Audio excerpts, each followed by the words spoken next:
গণহত্যার সঙ্গে জড়িতদের বিএনপিতে জায়গা হবে না বললেন মির্জা ফখরুল। কুমিল্লায় মুক্তিযোদ্ধার উপর লাঞ্ছিতের ঘটনায় আটক ৫ দোষীদের শাস্তির দাবি। এবং উখিয়ায় রোহিঙ্গা ক্যাম্পে আগুনে পুড়ে ২ জনের মৃত্যু, পুড়ে গেছে শতাধিক বাড়ি।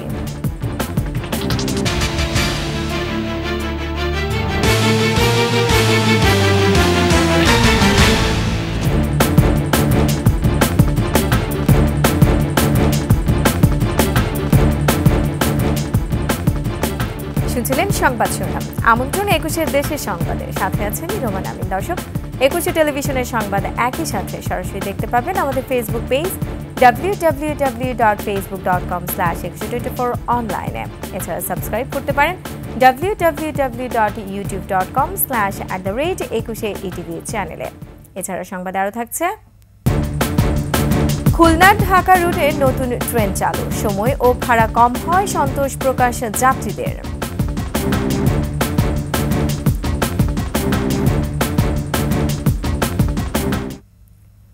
যারা গণহত্যার সঙ্গে জড়িত ছিল তাদের বিএনপিতে জায়গা হবে না বলে জানিয়েছেন বিএনপির মহাসচিব মির্জা ফখরুল ইসলাম আলমগীর।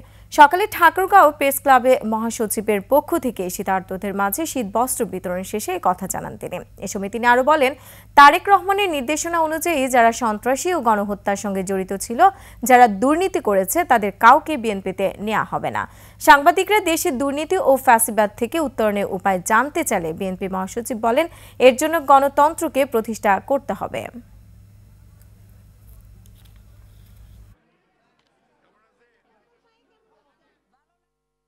দুর্নীতি ফ্যাসিবাদ থেকে উত্তরণ করা হয়েছে, একটি গণতন্ত্রকে প্রতিষ্ঠিত করা। যেমন সাহেব বলেছেন যে আমরা এই মুহূর্তে যারা সন্ত্রাসী, যারা গণহত্যার সঙ্গে জড়িত হয়েছিল, যারা হত্যা করেছে, দুর্নীতির সঙ্গে জড়িত, তাদের কাউকে বিএনপিতে নেওয়া হবে। বাংলাদেশে মুসলমান, হিন্দু, বৌদ্ধ ও খ্রিস্টান সবাই মিলেমিশে বসবাস করবে বলে মন্তব্য করেছেন বাংলাদেশের জামায়াতে ইসলামী আমির ডাক্তার শফিকুর রহমান। দুপুরে গাইবান্ধায় কর্মী সম্মেলনে তিনি আরও বলেন, এদেশের মানুষ বন্ধুসুলভ হয়ে পরস্পর প্রতিবেশী হয়ে থাকবে। এদেশে যারা জন্মগ্রহণ করবে তারা সকলে গর্বিত মানুষ। রাষ্ট্র পরিচালনার দায়িত্ব পেলে চাঁদাবাজ ও দখলদারদের বিরুদ্ধে রুখে দাঁড়িয়ে দুর্নীতিমুক্ত, প্রহসনমুক্ত, বৈষম্যহীন বাংলাদেশ গড়বে বাংলাদেশ জামায়াতে ইসলামী।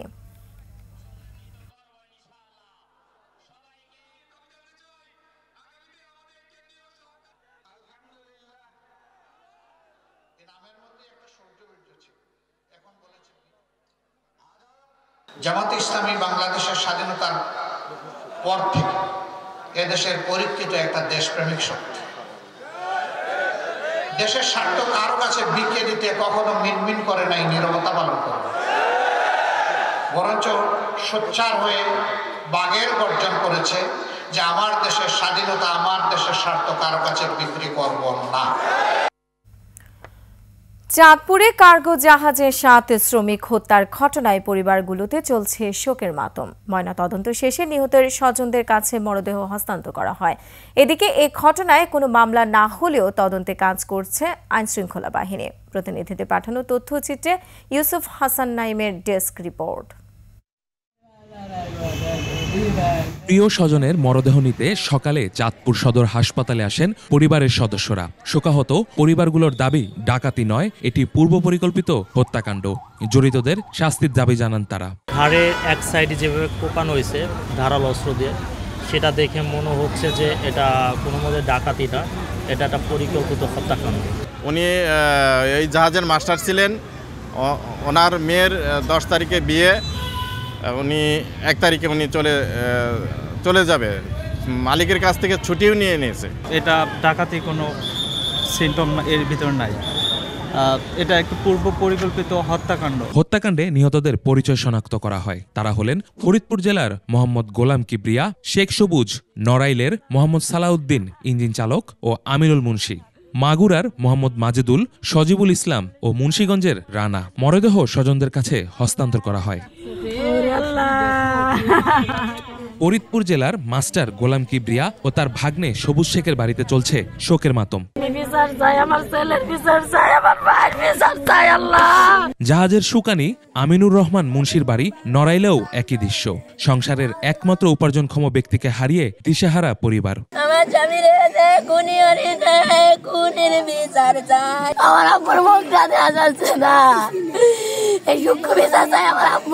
হত্যাকাণ্ডের ঘটনায় এখনো কোনো মামলা হয়নি। ঘটনা উদ্ঘাটনে সিআইডি, পিবিআই ও পুলিশের একাধিক টিম কাজ করছে বলে জানান ভারপ্রাপ্ত কর্মকর্তা। জেলা পুলিশ সহ প্রত্যেকে কাজ করছেন। আশা করি এটা রহস্য উদ্ঘাটন হবে এবং এই হত্যাকাণ্ড যারা ঘটিয়েছেন প্রত্যেককে আমরা আইনের আওতায় নিয়ে আসতে পারব।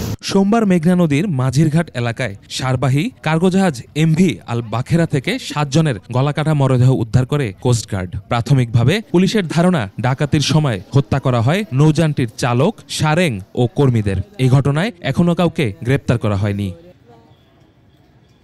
Yusuf Hasan Naim, desk report, 21 television.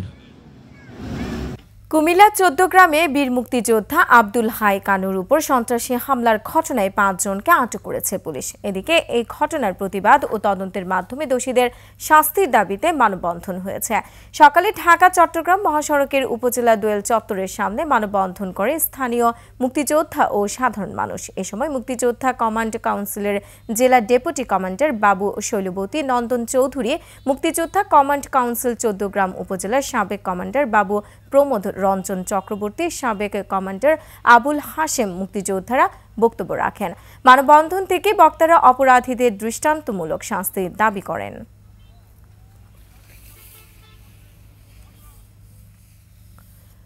কক্সবাজারে উখিয়ার কুতুপালং রোহিঙ্গা ক্যাম্পে আগুনে পুড়ে 2 জনের মৃত্যু হয়েছে। পুড়ে গেছে 5 শতাধিক ঘরসহ কয়েকটি স্থাপনা। ফায়ার সার্ভিস কর্মকর্তা মোহাম্মদ তানহারুল ইসলাম জানান, ফায়ার সার্ভিসের 8টি ইউনিটের পাশাপাশি স্থানীয় স্বেচ্ছাসেবী কর্মীরা 2 ঘণ্টা চেষ্টায় বিকেলে তা নিয়ন্ত্রণে আনে।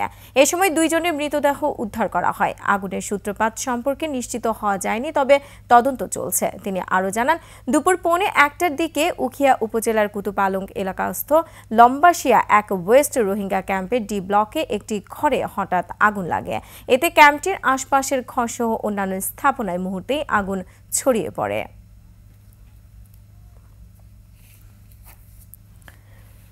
এদিকে ব্রাহ্মণবাড়িয়ার আখাউড়ায় এক নারীকে পুড়িয়ে হত্যার অভিযোগ উঠেছে। সকালে দক্ষিণ ইউনিয়নের গাজীর বাজারে এই ঘটনা ঘটে। আখাউড়া থানার তদন্ত কর্মকর্তা শাহিনুল ইসলাম জানান, একজনকে পুড়িয়ে ফেলা হয়েছে। তার দেহের বেশিরভাগ অংশ পুড়ে গেছে। ধারণা করা হচ্ছে এটি নারীর মরদেহ। তার পরিচয় শনাক্তে সিআইডি ও পিবিআই কাজ করছে। এ ঘটনায় এক যুবককে আটক করা হয়েছে।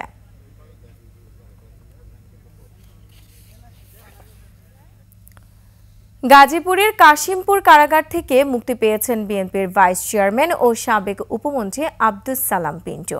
21 আগস্ট গ্রেনেড হামলা মামলায় গ্রেফতার হওয়ার পর প্রায় 17 বছর পর মঙ্গলবার কারামুক্ত হন তিনি। কারাগার থেকে মুক্তি পেয়ে কেন্দ্রীয় নেতাদের সাথে নিয়ে শহীদ জিয়ার মাজার জিয়ারত করেন পিন্টু। সে সময় নেতারা বলেন, হাসিনার হিংসায় কারাগারে যেতে হয়েছিল পিন্টুকে। বিস্তারিত জানাচ্ছেন মাহিলা ইসলাম। টাঙ্গাইল জেলা বিএনপির প্রতিষ্ঠাতা সাধারণ সম্পাদক আব্দুস সালাম পিন্টু টাঙ্গাইল 2 আসন থেকে 1991 ও 2001 সালে সংসদ সদস্য নির্বাচিত হন। 2001 সালে তিনি শিক্ষা উপমন্ত্রীর দায়িত্ব পান। 2004 সালের 21 আগস্ট ঢাকার বঙ্গবন্ধু এভিনিউয়ে আওয়ামী লীগের সমাবেশে গ্রেনেড হামলা মামলায় 2008 সালের জানুয়ারিতে গ্রেপ্তার করা হয় আব্দুস সালাম পিন্টুকে। তখন থেকেই তিনি কারাগারে ছিলেন। পরে ওই মামলার রায়ে পিন্টু সহ 19 জনকে মৃত্যুদণ্ড দেওয়া হয়। গণ আন্দোলনের মুখে শেখ হাসিনা সরকারের পতনের পর গত 1 ডিসেম্বর সেই মামলায় সব আসামিকে খালাস দেয় আদালত। মঙ্গলবার সকালে আব্দুস সালামের জামিনের কাগজপত্র কাশিমপুর কেন্দ্রীয় কারাগারে পৌঁছালে তা যাচাই বাছাই শেষে অন্য কোনো মামলায় আটকাদেশ না থাকায় তাকে মুক্তি দেওয়া হয়। আমাদের নেতা তারেক রহমানের নেতৃত্বে বাংলাদেশকে নতুনভাবে গড়ার যে স্বপ্ন, সেই স্বপ্ন আমরা বাস্তবায়ন করতে পারি, সেই দিকে আমাদের নজর রাখতে হবে। আমাদের ভুলে গেলে চলবে না। আওয়ামী লীগ যে কাজ করেছে আমরা সেই কাজ করব না। কারাগার থেকে মুক্তি পেয়ে আব্দুস সালাম পিন্টু ঢাকায় বিএনপির প্রতিষ্ঠাতা জিয়াউর রহমানের কবর জিয়ারত করেন। তার সঙ্গে ছিলেন কেন্দ্রীয় নেতারা। সে সময় শেখ হাসিনাকে ভারত থেকে ফেরত দেওয়ার প্রসঙ্গেও কথা বলেন তারা। শেখ হাসিনার কোনো পুনরাবৃত্তি যেন না হয়, এই দেশকে আমাদেরকে সুন্দরভাবে গণতন্ত্রের পথে আমাদের পরিচালিত করতে হবে। পরে নয়াপল্টনে দলের কেন্দ্র অফিসে যান। একজন অপরাধীকে সঙ্গ দেওয়ার জন্য, তার পক্ষ অবলম্বনের জন্য ভারত এমন কিছু করবে না যাতে তার গণতান্ত্রিক যে চরিত্র বা গণতান্ত্রিক যে পরিচিতি সেটা নষ্ট হয়। মাহিলা ইসলাম, একুশে টেলিভিশন, ঢাকা। অনিয়ম আর দুর্নীতির আখড়ায় পরিণত হয়েছে চট্টগ্রাম উন্নয়ন কর্তৃপক্ষ সিডিএ। ভবন নির্মাণে নকশা অনুমোদন থেকে শুরু করে ছাড়পত্র প্রদানে গড়ে উঠেছে শক্তিশালী সিন্ডিকেট। ইমারত নির্মাণ বিধিমালা লঙ্ঘন করে নকশা অনুমোদনের মাধ্যমে হাতিয়ে নিচ্ছে লাখ লাখ টাকা। এসব অনিয়মের চাঞ্চল্যকর তথ্য পেয়েছে দুর্নীতি দমন কমিশন দুদক। দর্শক, চট্টগ্রাম থেকে রিপোর্ট করছেন হাসান ফেরদৌস, আর ক্যামেরায় ছিলেন বিপ্লব মজুমদার। পরিবেশ অধিদপ্তরের ছাড়পত্র ছাড়া চট্টগ্রাম মহানগরীর জামাল খান এলাকার হেমশেল লেনে শতবর্ষী পুকুর ভরাট করে নির্মাণ করা হচ্ছিল বহুতল ভবন। ভবন নির্মাণের স্থান পরিদর্শন না করে ছাড়পত্র প্রদান এবং বহুতল ভবনের নকশা অনুমোদনের মাধ্যমে বিপুল পরিমাণ অর্থ হাতিয়ে নেওয়ার অভিযোগ উঠেছে সিডিএর অথরাইজেশন বিভাগের বিরুদ্ধে। অভিযোগ পেয়ে তদন্তে নেমেছে দুর্নীতি দমন কমিশন দুদক। শুধু জামাল খান এলাকায় নয়, নগরীর অধিকাংশ এলাকায় ঘটছে এমন ঘটনা। আওয়ামী লীগ আমলে রাজনৈতিক বিবেচনায় নিয়োগ পাওয়া সিডিএর সাবেক চেয়ারম্যান আব্দুস সালামের বিরুদ্ধে একই অভিযোগ। ইমারত নির্মাণ বিধিমালা লঙ্ঘন করে আবাসিক এলাকায় গড়ে তুলেছেন বাণিজ্যিক ভবন। আমি যেটা দেখছি, দুর্নীতি আসলে টপ থেকে একদম বটম লেভেল পর্যন্ত, not only in CDA, in every organisation এটা দুর্নীতি ছেয়ে গেছে। তারপরও আস্তে আস্তে আস্তে করে এগুলোকে আমরা পরিষ্কার করছি। এদিকে সিডিএর নকশা জালিয়াতি সহ বিভিন্ন অনিয়মের অভিযোগে দুদক অভিযান চালানোর পর বেরিয়ে আসে চাঞ্চল্যকর তথ্য। সিডিএর একটি সংঘবদ্ধ চক্র জালিয়াতির সাথে জড়িত বলে জানিয়েছে দুদক। সিডিএর যে তার দায়িত্ব সংশ্লিষ্ট ডিপার্টমেন্ট, তারা তাদের দায়িত্ব যথাযথ পালন না করে মিথ্যা তথ্যের ভিত্তিতে, মিথ্যা প্রতিবেদনের ভিত্তিতে তারা প্ল্যানটা অনুমোদন করেছে এবং ল্যান্ড ইউজিং সার্টিফিকেট প্রদান করেছে। অনিয়মের কথা স্বীকার করে সিডিএর চেয়ারম্যান বলছেন, দুর্নীতি রোধে সিডিএকে ঢেলে সাজানোর কাজ চলছে। আমরা অন্তর্গত পরিবর্তন সাধন করে যদি আমরা ধৈর্য ধরে আমরা এগিয়ে যেতে পারি, তাহলে হয়তো আমরা 2-1 বছরের মধ্যে ইনশাল্লাহ আমরা এখন একটা দৃশ্যমান পরিবর্তন আমরা দেখতে পাবো। সিডিএকে ঢেলে সাজানোর পাশাপাশি স্বচ্ছতা ও জবাবদিহিতা নিশ্চিত করে চট্টগ্রামকে পরিকল্পিত নগরী হিসেবে গড়ে তোলার কথা বলছেন সচেতন মহল। হাসান ফেরদৌস, একুশে টেলিভিশন, চট্টগ্রাম।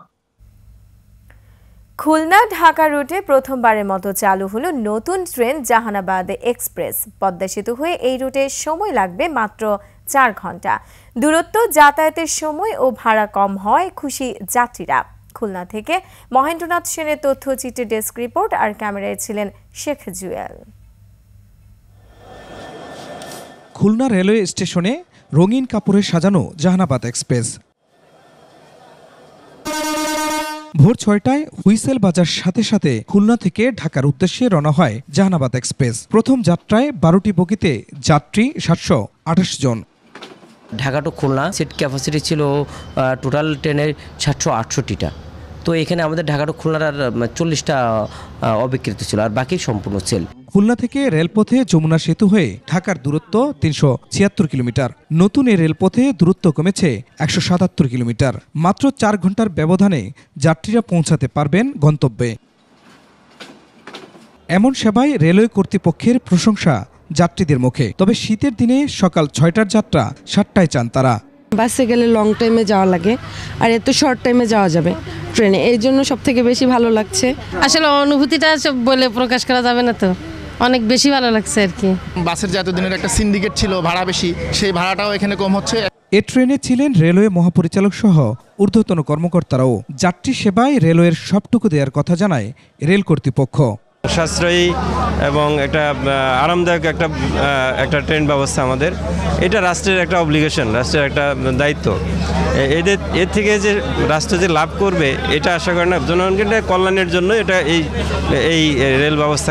জাহানাবাদ এক্সপ্রেস নোয়াপাড়া, সিঙ্গিয়া, নড়াইল, লোহাগড়া, কাশিয়ানী ও ভাঙ্গা স্টেশন হয়ে যাতায়াত করবে। এর আসন সংখ্যা 768, সর্বনিম্ন ভাড়া 445 টাকা। সোমবার সাপ্তাহিক বন্ধ ছাড়া ঢাকা খুলনা রুটে প্রতিদিনই চলবে এ ট্রেন। খুরশিদ আলম মুকুল, ডেস্ক রিপোর্ট, 21 টেলিভিশন। 3 মাসেও চট্টগ্রাম বন্দরের কারশেডে পড়ে থাকা গাড়ির নিলাম না হয় ক্ষোভ জানিয়েছেন নৌ উপদেষ্টা এম শাখাত হোসেন। 28 ফেব্রুয়ারির মধ্যে বন্দর শেডে থাকা সব গাড়ি নিলামে তুলে কারশেড খালি করার নির্দেশ দেন কাস্টম কর্মকর্তাদের। সকালে চট্টগ্রাম বন্দরের বিভিন্ন স্থাপনা পরিদর্শনের সময় তিনি এই নির্দেশ দেন। এ সময় নৌ পরিবহন উপদেষ্টা বন্দর কার্যক্রমে কাস্টমস কর্মকর্তাদের কর্মকাণ্ডে ক্ষোভ প্রকাশ করেন। বলেন, চট্টগ্রাম বন্দর কার্যক্রমকে আরও গতিশীল এবং আধুনিকায়ন করতে সরকারের পক্ষ থেকে ব্যবস্থা নেওয়া হচ্ছে। 28 ফেব্রুয়ারির মধ্যে ওনারা এই সব অকশন দিয়ে নিলাম করে বিক্রি চাচ্ছি, তো তার দ্রুত এফিশিয়েন্ট পোর্টটাকে এফিশিয়েন্ট করতে। এখানে শুধু আমাদের না, ইন্টারন্যাশনাল চোখও কিন্তু চট্টগ্রাম বন্দরের উপর আছে, বিকজ কত এফিশিয়েন্ট আমরা। চট্টগ্রামে জলাবদ্ধতা কমাতে কালির ছড়া সহ সব খাল উদ্ধারের পাশাপাশি পাহাড় খেকোদের বিরুদ্ধে আইনি পদক্ষেপ নেওয়ার ঘোষণা দিয়েছেন মেয়র ডাক্তার শাহাদাত হোসেন। দুপুরে নগরীর আকবর শাহ এলাকার কালির ছড়া খাল পরিদর্শনের সময় এই ঘোষণা দেন মেয়র।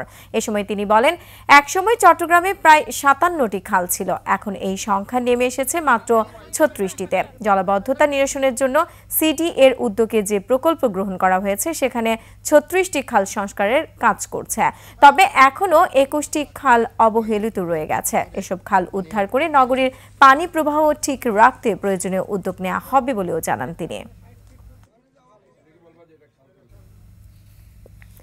শেরপুরের ছানার পায়েস বেশ সমাদৃত। ইতিমধ্যেই ঐতিহ্যবাহী এই ছানার পায়েস বহুগুলিক নির্দেশক এবং জিআই পণ্যের স্বীকৃতি পেয়েছে। এতে দেশ বিদেশে শেরপুরের ছানার পায়েসের প্রসার ও অর্থনৈতিক গুরুত্ব বাড়বে বলে আশা করছেন সংশ্লিষ্টরা। শেরপুর প্রতিনিধি মোহাম্মদ শরীফুর রহমানের তথ্য ছবিতে ডেস্ক রিপোর্ট। ছানা দিয়ে তৈরি শেরপুরের সুস্বাদু এই ছানার পায়েসের চাহিদা বেড়েই চলেছে। ইতিমধ্যেই দেশের 44 নং জিআই পণ্য হিসেবে শেরপুরের ছানার পায়েসকে স্বীকৃতি দেওয়া হয়েছে। এই স্বীকৃতিতে এলাকার কৃষ্টি, সংস্কৃতি ও ঐতিহ্য ছড়িয়ে পড়ার পাশাপাশি অর্থনৈতিক প্রবৃদ্ধিও বাড়বে বলে মনে করেন জেলা প্রশাসক। এটা যদি আমরা শেরপুর এবং শেরপুরের বাইরে এবং দেশের বাইরেও যদি আমরা এটাকে ব্যাপক প্রচার চালাতে পারি এবং মানুষ এটা গ্রহণ করে, তাহলে অর্থনৈতিকভাবে শেরপুরের মানুষ উপকৃত হবে, একইভাবে দেশের অর্থনীতিও কিছুটা হলেও একটা সচল হবে। মিষ্টি ব্যবসায়ীরা জানান, 20 শতাব্দীর গোড়া থেকে শেরপুরের জনপ্রিয় মিষ্টান্নর জায়গা দখল করেছে ছানার পায়েস। অতিথি আপ্যায়নে বা উপহার হিসেবে এই ছানার পায়েসের জুড়ি নেই। শেরপুরের পায়েস এখন স্বীকৃতি হয়েছে, আর মান ভালো করার জন্য আমরা আপ্যায়ন চেষ্টা করব। এটা আমাদের শেরপুরের ঐতিহ্য ছানার পায়েস, এটা অনেকে খায়, অনেকে আত্মীয় স্বজনের বাড়িতে পাঠায়। কেউ কোনো মেহমান আসলে, আমাদের বাসায় আসলে, যে কোনো বাসায় দেখা যায় যে ছানার পায়েসটা আমাদের থাকবেই।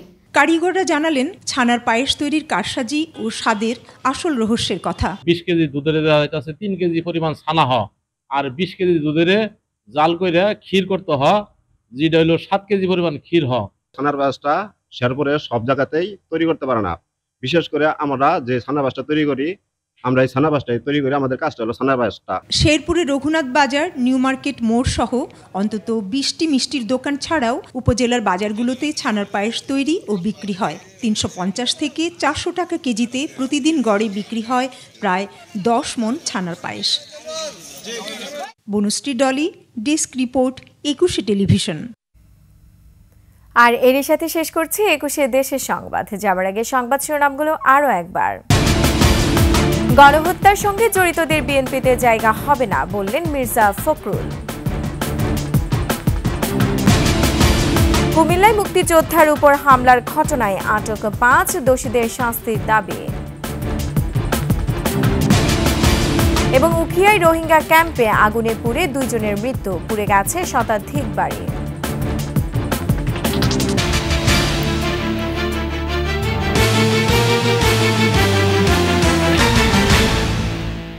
দর্শক, সর্বশেষ সংবাদ জানতে ডায়াল করুন 2021 নম্বর আর ভিজিট করুন 21-tv.com এই ওয়েবসাইটে। ফেসবুকে ভিজিট করতে পারেন www.facebook.com/2124 অনলাইনে।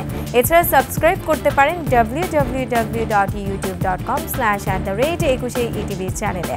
এতক্ষণ সঙ্গে থাকার জন্য ধন্যবাদ। পরবর্তী সংবাদে সন্ধ্যা 7টায় দেখার আমন্ত্রণ রইল। 21-এর সাথেই থাকুন।